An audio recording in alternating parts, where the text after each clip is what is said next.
St. John's dominated the Big East last year with UConn stumbling, but now it's time for a showdown at the top. Rick Pitino, Danny Hurley. This is going to be good.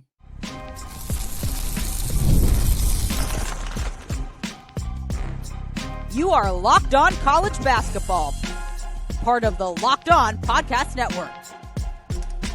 Your team every day. What's up, folks? Happy Friday and welcome into the Locked On College Basketball Podcast, a daily national college hoop show, part of the Locked On Podcast Network, your team every day. We are your co-hosts. I'm Andy Patton. He is Isaac Schade, and you are joining us 1 month until the start of the college basketball season officially. I cannot believe that we are 1 month away from real, actual college basketball games being played. Want to thank all of you who have made this show your first listen or your first watch of the day. Of course, give a special shout out to those everyday listeners and those of you hanging out with us in the Locked On College Basketball Discord community. Today's episode is brought to you by Mazda. Like college basketball players, Mazda sweats every single detail because when you make every move count, pulling off the unexpected is only the beginning. Stay tuned later in the episode for highlights in this week's Moving the Game Forward segment. Mazda, move and be moved. Well, Isaac, we are continuing to do our conference previews here on Fridays. We are now doing our fifth conference preview. We've talked SEC, we've talked ACC, we've talked A10, and we have talked Mountain West. And now we are talking about one of the most fun college basketball conferences in the country, the Big East. Tons of great stuff here to talk about. Again, if you want to find all of these conference previews, there will be a link to the playlist on YouTube right above us here at this time. And there's so much to get to with the Big East Conference. Obviously, if you have a UConn who struggled last year, are they going to be back as a legitimate national champion contender? Can Rick Pitino and St. John's keep his club at the top of this conference? What do we see for teams like Creighton and Marquette? New head coaches at Villanova and New Mexico and at Xavier coming from New Mexico. We'll get into all of that. We'll make some award predictions, talk about our tier list for this conference, all of that and more. But Isaac, let's start with the big storyline, which has to be Danny Hurley and the UConn Huskies coming off back-to-back national championships. This team struggled last year. They did not struggle until they got to Hawaii, and then boy howdy did they really struggle when they got to Hawaii. It was a complete mess for them in the Maui Invitational, and they never fully recovered from that. They obviously still ended up fine. They made it to the NCAA tournament. They nearly took down Florida. What a game, Andy. That game was literally crazy. Took down the national champions. That was an insane game in the round of 32. So it wasn't like a bad season compared to many other programs in college basketball, but certainly a major step down for where UConn was expected to be last season. And I think that's the key, Andy, is compared against itself, this was a down season for UConn. Compared against a lot of the rest of the country, it was like, well, that was a fine season. Right. I think a lot of it is we just look at it and it felt that way because it was those 3 straight games in Maui, and quite frankly, not against great competition. You know, it was a strong Maui field, but they lost to Memphis, Colorado, and Dayton. Mm-hmm. And then it was weird. They had that kind of flip-flop back and forth win-loss throughout the Big East, where there was a span they lost. I'm looking back at it. 6 out of, like it was loss, win, loss, win, loss, win, loss, win, loss, win, loss, win. Like it was when Liam McNeely was hurt too. And they were just, the offense just sputtered majorly around that.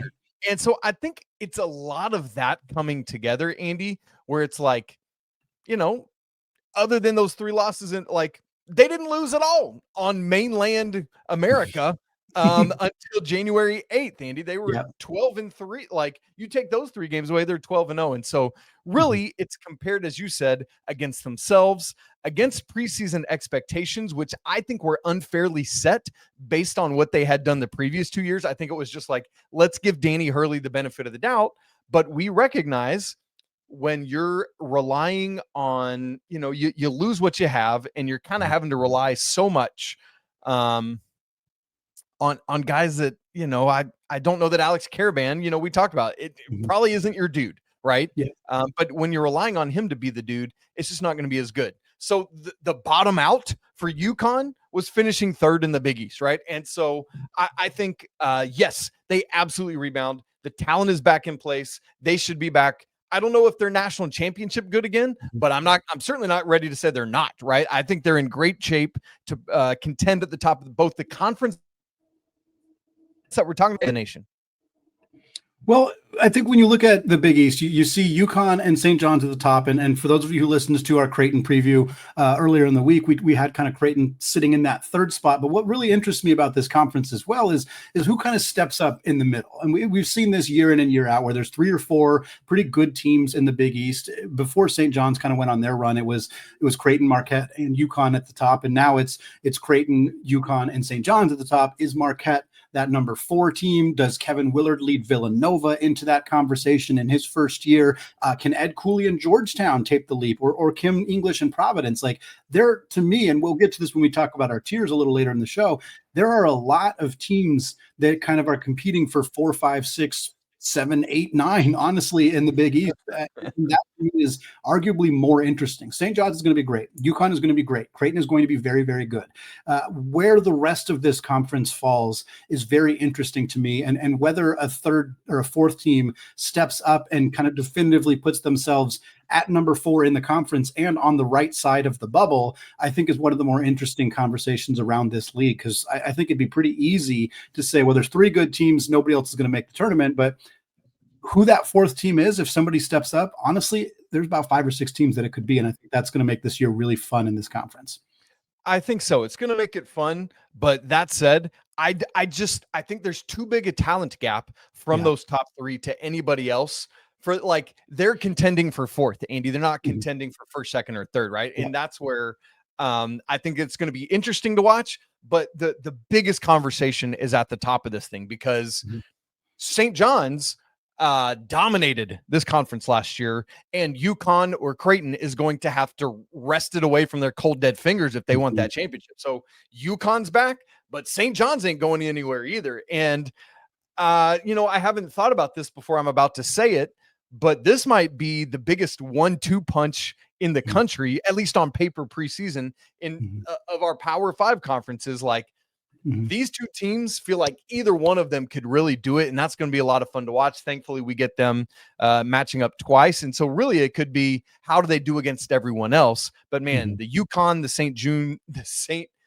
John's of it all, Andy, is going to be so much fun for us to watch. And I think sticking with that St. John's idea, we get to coaching changes, Andy, and there are 2 coaching changes. Richard Pitino comes in as Sean Miller leaves Xavier again. Again. Yep. Good grief. The people of Cincinnati are mad. This time to go to Texas. I understand it. I get it. But now it means that Richard Pitino leaves New Mexico and is in the same conference as his dear old dad, one of the greatest coaches to ever do it. Andy, what a cool storyline is that? Yeah, it's going to be so much fun to see how this shakes out. Obviously, the storyline is just outstanding to have Rick Pitino, who's such a prominent figure in college basketball and just a quotable machine, to now be going up against his son. I mean, you couldn't ask for more as a content creator covering college basketball than getting to talk about how this shakes out. Richard Pitino, tons of success at New Mexico, developed elite talent like JT Toppin and Donovan Dent, now gets an opportunity in the Big East at Xavier. I'm really excited to see how that shakes out. And Isaac, of course, our other coaching change here, Kyle Neptune out after a tumultuous couple of years at Villanova. Nobody wants to replace a legend. He struggled to do so after Jay Wright's retirement. And so he's out the door. Kevin Willard leaves Maryland right before a Sweet 16 run, effectively, for the Terps. He did not endear himself to his fan base when he made that departure at the time that he did, but now he heads to Villanova, gets a chance to coach in the Big East. Nobody's debating that Kevin Willard is an excellent coach. Villanova got some not great news recently. Devin Askew dealing with an injury. We'll see what that means for the Wildcats this upcoming season. They have a lot of talent. I'm really interested to see which of these 2 programs, between Xavier, between Villanova, kind of has the best first season. Richard, remember, Nova. He's coached Nova. I'm putting my finger on it. Yes, Villanova. I think it's probably going to be Nova, in part because Richard has struggled coaching at the high major levels before. I think that some people are very easy to say, well, there's no way, he didn't do well last time he coached a power conference. He's not going to do well again. I don't think that's necessarily the case, especially with New Mexico being a team that plays a lot of high major teams and competes against very good teams in the Mountain West. But Yeah, I think Willard set up more successfully early on for Villanova, but two really fun coaching changes in what's already a very fun conference. And that's, man, Andy, we got to get Villanova back to the when Jay Wright had this thing humming, man, it was so much fun. I really hope Kevin Willard can do that and get it back, both for Villanova's sake, but also for the Big East sake. So it's not quite as top heavy. I'd love to see more, variety of a bunch of teams being really, really strong. From a hot seat standpoint, Andy, you put together our kind of short hot seat list here. Who'd you go with? Yeah, I put Shaheen Holloway, and I don't know how willing Seton Hall would be to let Shaheen Holloway go, but they went 7-25 last year. And I'm going to tell you right now, if they win less than 10 games 2 years in a row, they have to be having the conversation. Yeah. They have to be having the conversations. And if they don't move on at that point, it's going to get real loud from that fan base. And Shaheen Holloway, I mean, this is the hard part about hiring somebody who has this legacy at the program, who is well respected, is like usually you end up having to fire that person. And that is the tricky spot that Seton Hall finds themselves in. It's a school that does not have the resources to compete with other teams from an NIL perspective that has been well known and documented and discussed. And it puts Shaheen at a disadvantage. I like Shaheen Holloway. I think he's a good coach. I'm not seeing things turning around for Seton Hall this year. I don't love the roster for them. I think they're going to be at or near the bottom again. And I think that of all the coaches in this conference, he's the one most likely to lose his job after this season. I don't really see it for anybody else either, because they're relatively new coaches. They're very successful, established coaches, or it's Thad Matta, who I don't think is going to lose his job at Butler unless they really crater this upcoming season. So that's kind of where I'm at with this league. A lot of good coaches in this conference, and I'll be interested to see what happens at Seton Hall in particular. Well, here's the good news, Andy. If they need to get rid of Shaheen, there are several other schools in this conference that had to hot fire alums who didn't go too well. True. So they can just call up to Georgetown or St. John's and see how those terminations went. Yikes. Andy, it's time for our all preseason, all Big East predictions. St. John's and UConn should absolutely dominate these lists. But hey, our rule is we only allow one player per school. So what Johnny and Husky make our list, and who are the other three players that are going to join, and we'll tell you that in just a second. Right after I tell you about Mazda, which this episode is brought to you by Mazda's Moving the Game Forward moment. For those who believe it's not just about playing the game, it's about redefining it.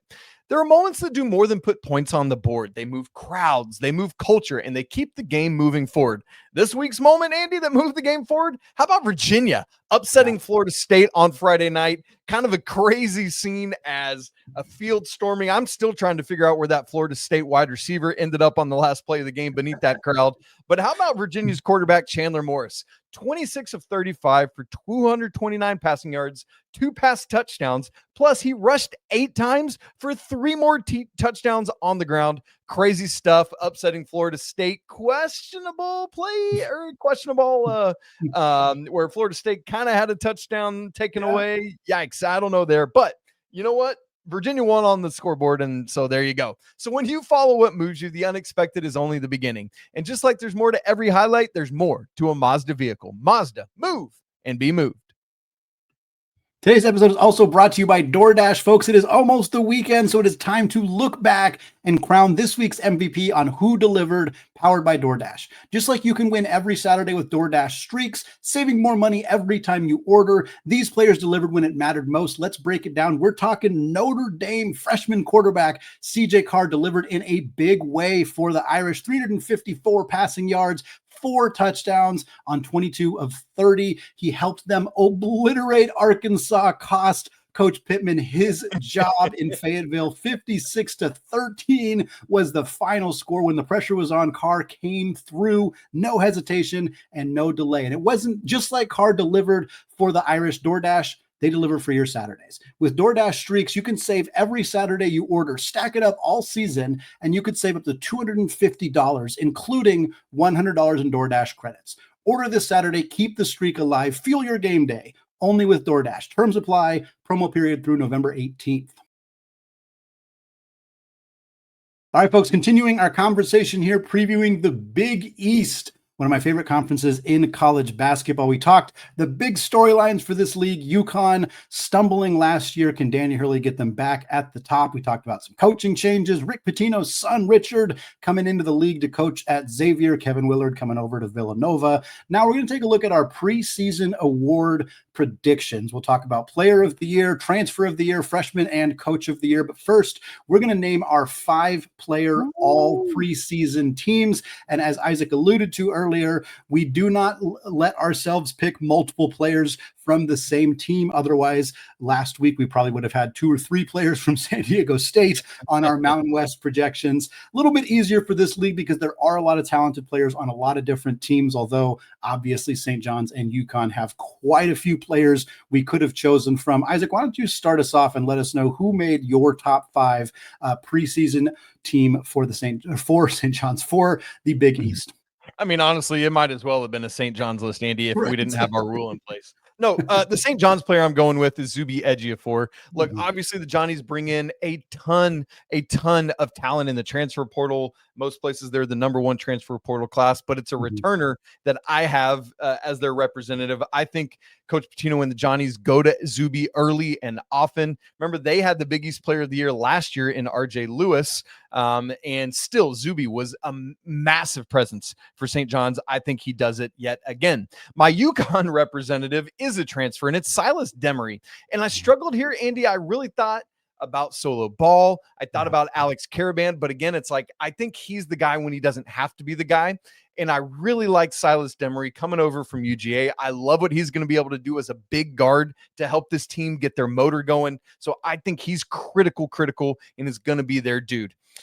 Creighton, I had to get somebody in from there too, because again, I think this is the 3rd most talented team, and I struggled. I wanted to pick one of the front court players. I thought about the returner Jackson McAndrew, but I ultimately went with Owen Freeman coming over from Iowa. I think he's just going to do a ton in the front court. Not going to be, as we talked about Monday, the defensive presence that Ryan Kalkbrenner was, but I think his offensive bag is going to be a lot, and I think the Blue Jays will rely on him.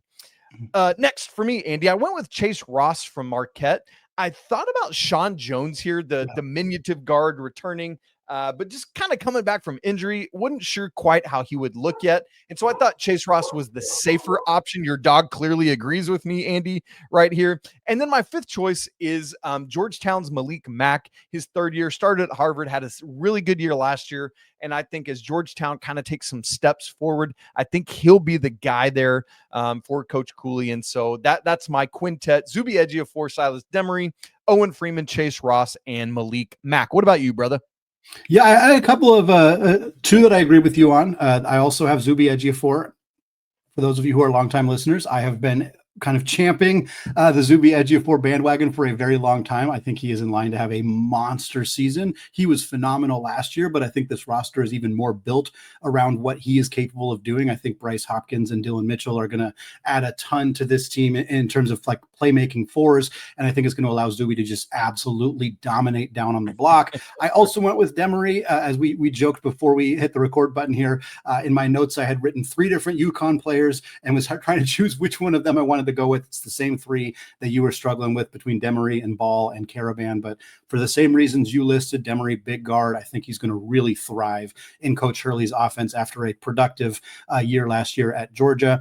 And then this is where we divided a little bit here. I did go with McAndrew from Creighton. I think it's a very compelling argument between him or Owen Freeman as the most likely player to be here. I think Josh Dix from another player transferring from Iowa to Creighton could be in this conversation as well. But give me McAndrew at 8 points a game last year, the leading returner for this team, good outside shooter. I think he's set up really successfully in this Creighton offense. And then 2 different picks here. I went with Jason Edwards at Providence, transferring in from Vanderbilt. He's a junior who spent 2 years at college basketball. He averaged 19 points a game at North Texas and 17 points a game last year at Vanderbilt in the SEC, was an efficient scorer while averaging 17 in one of the greatest conferences we have ever seen. I think that Providence will let him cook, and he's going to put up similar numbers. Is it going to lead to Providence, taking a leap and being a better team? That's another conversation, and does impact whether he ends up in, on this first team or not. If Edwards scores 18 points a game, but Providence finishes 7th, he may not be in the top 5. But if they finish 4th, then I think he probably is. And then my last pick is Tyler Perkins at Villanova.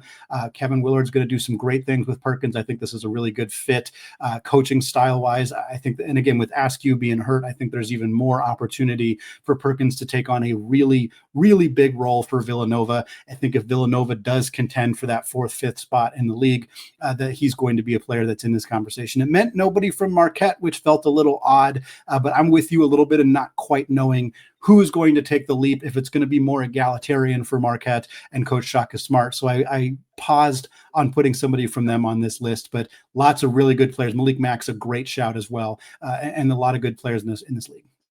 Great picks, Andy. I thought about all 3 of those that you had differing from me as well. Let's move on to our individual awards here. Out of your quintet, Andy, I'll just keep the train rolling with you. Who is your player of the year preseason pick for the Big East?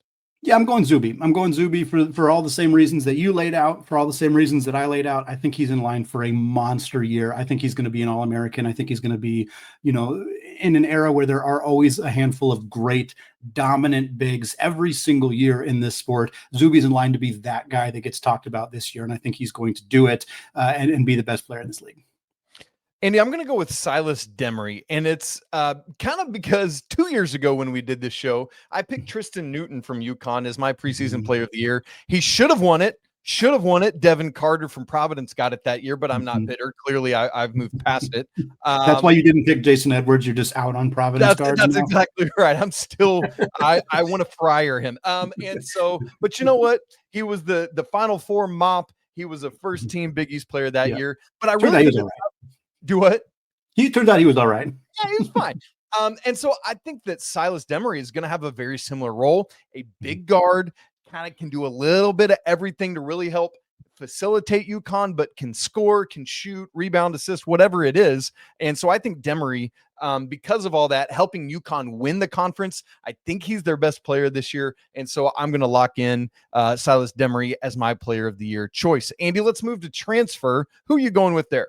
Yeah, it's Demery. I mean, it's boring, but he's the best or second best player in this conference. He's the best transfer in this conference. I would shout out other guys we've already mentioned. Owen Freeman from Iowa to Creighton, I think, is a big one. And even some guys we haven't talked about yet. I'm very interested to see how KJ Lewis and Langston Love look at Georgetown, transferring from Arizona and Baylor, respectively. I don't know that they're the transfer of the year necessarily. And again, we obviously talk about St. John's, Bryce Hopkins, and Dylan Mitchell, and Ian Jackson as well. But yeah, there's a lot of great transfers in this league, but Demery's pretty clearly the guy to beat in this category.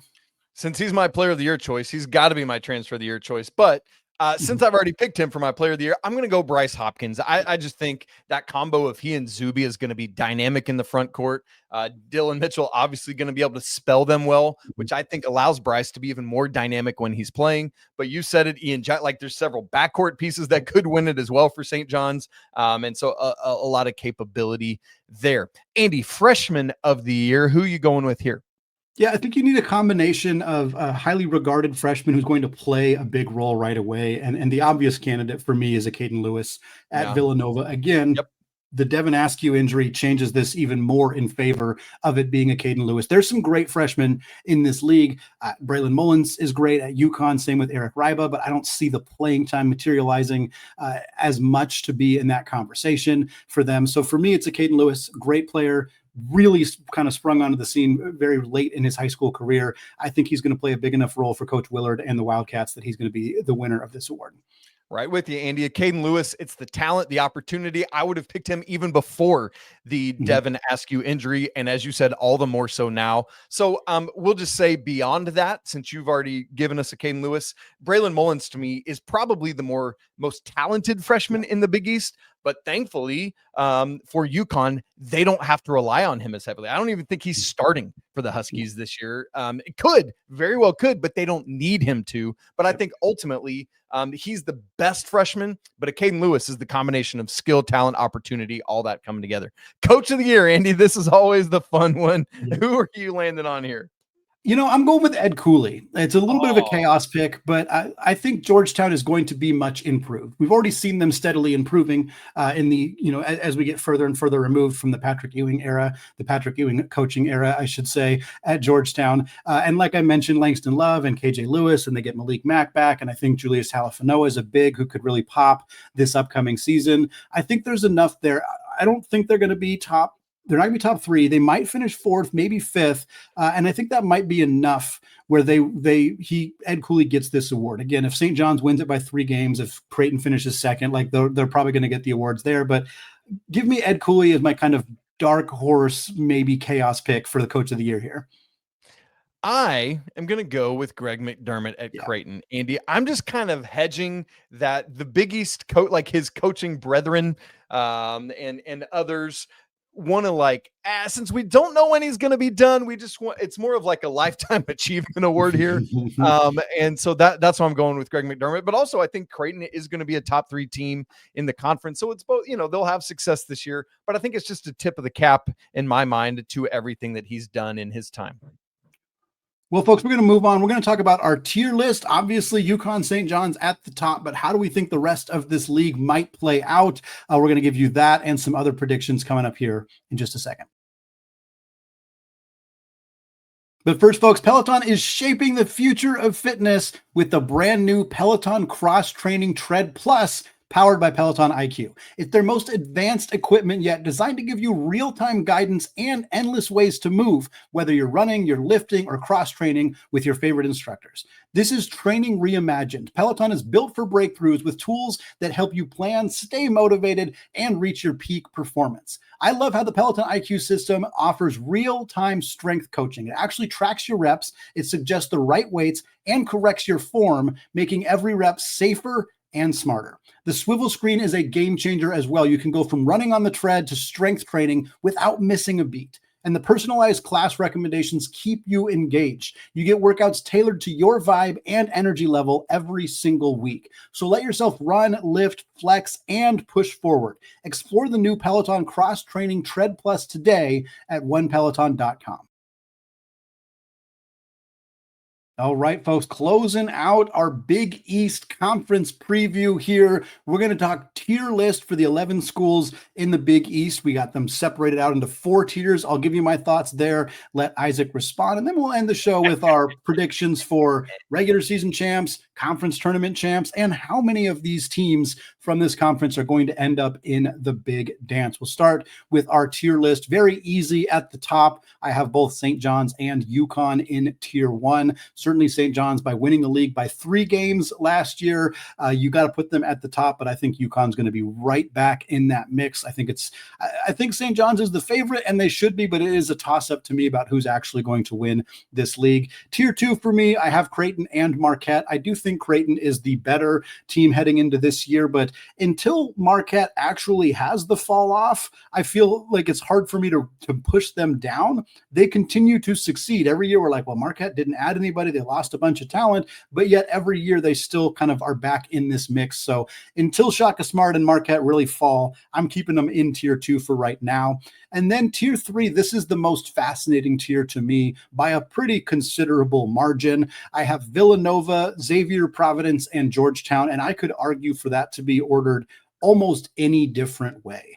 I think it depends how confident you feel in Pitino taking over right away at Xavier. Certainly it depends on how you feel about Villanova after the Askew injury for Coach Kevin Willard. Again, I'm high on Georgetown and Providence's ability to kind of take that leap with their, now that their coaches are more established at those new stops. And then I have tier 4. And I struggled to know what to do with Butler. Butler didn't feel like they belonged in tier 3 with those other teams, but it also felt like maybe they don't belong at the very bottom. Maybe it should have been Butler and DePaul, and then Seton Hall gets their own tier with how much they struggled last year. But ultimately, I put all 3 of those teams in the same tier, Butler followed by DePaul, who I think is taking positive strides under Coach Chris Holtman. They're just not there yet. And then Seton Hall at the bottom after a disastrous season last year. Yeah, I mean, it is what it is, Andy. I don't know what you'd say there. So as always, the bookends are the easiest. I mean, you hit it nail on the head, in my opinion, Andy. St. John's, UConn, tier 1, Butler, DePaul, Seton Hall, tier 4. There's just nothing else to be able to say about that. Where I would differ slightly is I would have Creighton all alone in tier 2. I think their talent and capability puts them safely in the top 3, whereas Marquette, I just don't see them being able to infiltrate that top 3. So that's why I would split them. So I would have Marquette closer to that middle quartet that you have of Villanova, Xavier, Providence, and Georgetown. And with their, like, we can quibble whatever, but I would have split those 5 out into Marquette, Providence, and Villanova in one tier, with Xavier and Georgetown below them. Part of that is my belief that Georgetown won't quite take the step of the others, but there is some more talent there. So it could happen. I just think it's Marquette, Providence, Villanova, and then tier 4 would be Xavier and Georgetown. And so for me, that would mean adding a 5th tier. That would be those bottom 3 teams. Ultimately, though, I think we're very close on it. It's just the split of where everyone falls, not really so much the order, but bookends. It's so funny how often in our conference previews this year, it's been like, man, the bookends is easy. It's the middle that's like, I don't know. And I think we'll have more of that as we carry on. I think there's an argument that 4 through maybe not 9, maybe 8, 4 through 8 in this league could go a lot of different ways. Like, I would be surprised if you told me Marquette finished 8th. Like, that would surprise me. But if you told me Marquette finished 6th, I don't think I'd be stunned. 7th, I don't think I'd be stunned either. If you told me Providence finished 4th, I'd be surprised, but it's not out of the realm of possibility. Like, there's just so much variety in there. And again, I think that's kind of where the divide is. Like, Butler finishing 5th would be a surprise. DePaul finishing top 5, 6 would be a surprise. Like, there's a bit of a gap right there, but there's a lot of different ways that it could go. And one of so many reasons that this league ends up being very fun, even in a year where, as we get into our predictions for regular season and conference tournament champions, I suspect probably not a lot of uniqueness in our picks here, because it is a very, very top heavy league. I will say that I am picking St. John's and Rick Pitino to once again win the regular season. I don't think they're going to win it by 3 games like they did last year, but I think this team is deep enough. And especially by the time you get into conference play, this new look roster will have gelled in a way where I think they're going to do really well in conference play in the Big East. What's interesting, Andy, I'm going to go UConn double-double. I think that St. John's has the better front court.